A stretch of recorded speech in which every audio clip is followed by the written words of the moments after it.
So let's go over the screen. When you look at the top of the screen, you'll notice there's a lot of different things up here. First, it's showing us what our trigger is. Our trigger right now is ECG. Our lead is lead 2.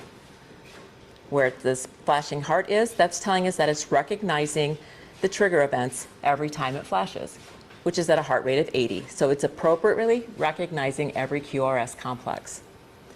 As we move down, we can see the fiber optic is our arterial source. We have our arterial waveform, and we have our pressures.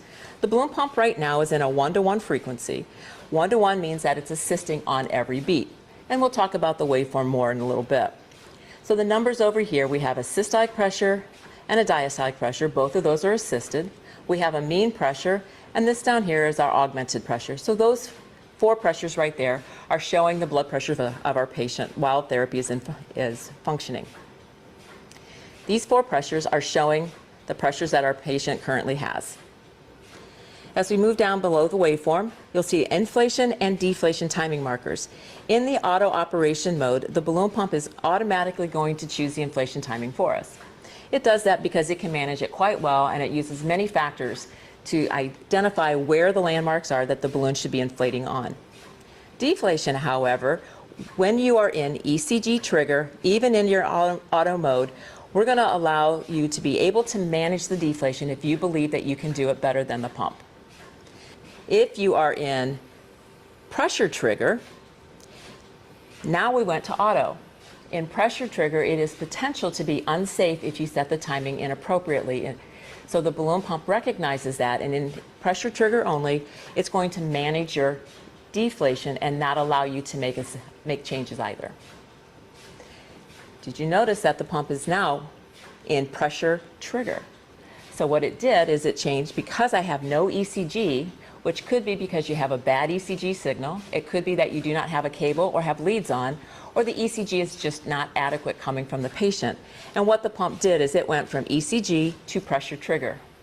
If I reestablish my ECG in just a few seconds, you're going to notice that this is going to turn green again, and the pump is now going to go from pressure trigger back to ECG. We always want to be in ECG trigger if at all possible. As we move down, and there you can see we've just changed to ECG. As you move down, this is the balloon status bar. It's telling us that the balloon is fully inflating. You never want to see this less than 50% because less than 50% could tell you that the balloon is not inflating adequately to keep blood clots from forming on the catheter. This is the balloon pressure waveform. You see how it looks like a chair. So we have a slight overshoot, we have a flat piece that looks like the seat of a chair, and then it goes down. That's a normal balloon pressure waveform. And I'll talk a little bit more when we're doing some troubleshooting on what happens if it's not looking like a chair. Here's our augmentation. It's telling us how much augmentation we have for our patient's blood pressure. Finally, down here is our trainer in use. That's because I have a trainer plugged into the back. You would not see that. If you did see trainer in use, you need to make sure that the trainer has been unplugged from the back of the balloon pump because you never want to pump on a patient with the trainer in place.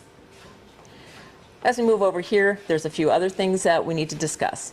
The augmentation alarm, right now it is set at 102. The augmentation alarm is set automatically after the first 3 minutes of pumping, and it should always be 10 millimeters below your patient's pressure. I'll show you how you can adjust that when we get to the touch screen. Here's our batteries. Right now, we are using AC power. How do I know that? Because there's a plug.